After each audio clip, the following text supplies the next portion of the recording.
Na minha concepção, eu acredito que a política é uma das ferramentas. O discurso não é somente uma ferramenta para... devem se unir. A produção da linguagem, né? Então, é isso que ela quer dizer, que é a língua fazendo sentido. Norton, um dos nossos alunos, faz a seguinte pergunta. Norton, né? Professor Bolcher, o que faz do homem um ser especial?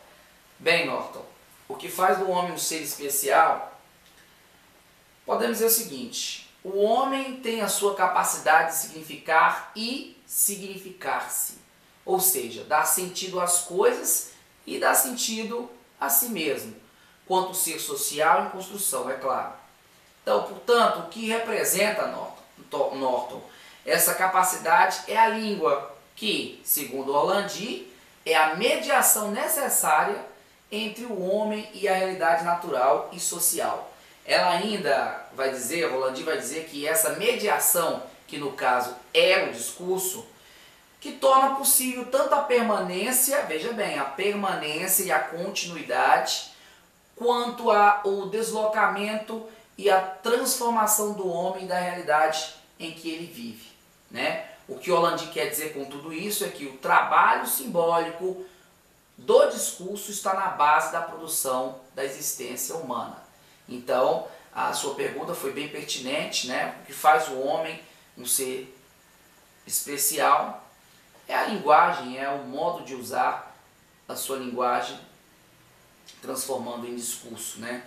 Dessa forma, meu querido Norton, a gente entende que Orlandi nos chama a atenção que a primeira coisa que devemos observar na análise de discurso é que ela em si não trabalha com a língua enquanto um sistema abstrato, mas com a língua no mundo, né? Com maneira de significar, com homens falando, considerando, veja bem, considerando a produção de sentidos enquanto parte de suas vidas, né? Então, seja enquanto sujeitos, seja enquanto membros de uma determinada forma de sociedade, tá? Muito boa esse questionamento do Norton.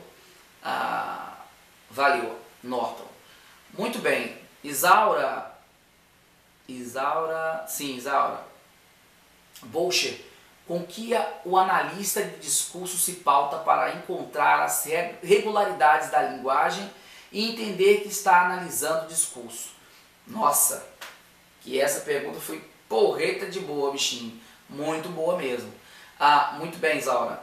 Sua pergunta ela é bastante relevante para se entender como que a análise de discurso se baseia para ser eficaz e consistente, né? Veja bem, temos que levar o homem em conta em sua história.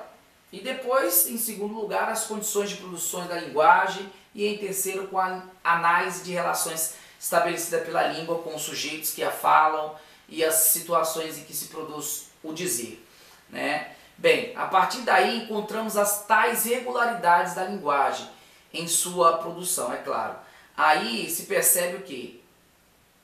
Orlandi vai ratificar e ela diz o seguinte, lá na página 16, parágrafo 1, linhas 6 e 7, o analista de discurso relaciona a linguagem à sua exterioridade.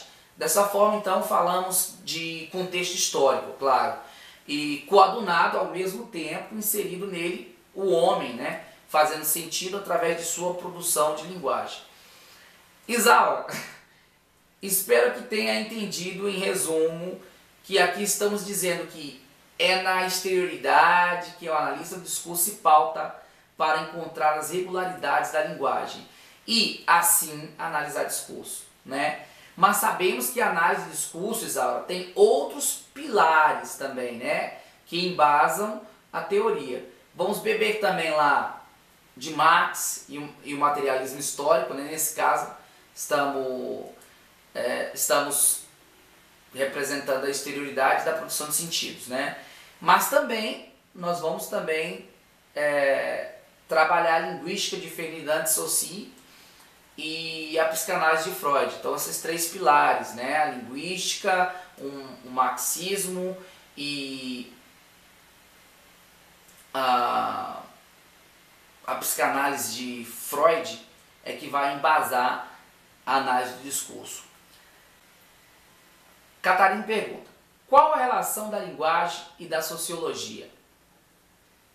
Bem, minha amiga querida Catarina, para responder essa pergunta, voltamos ao questionamento de Zaura, que se preocupa em entender no que se pauta o analista de discurso para encontrar a regularidade da linguagem e entender que está analisando o discurso, é claro. O Landi vai dizer o seguinte, em breves palavras, é claro: o analista articula de modo particular conhecimento das ciências sociais e do domínio da linguística. Para entender melhor, o analista usa a reflexão da história, da epistemologia e a filosofia do conhecimento empírico.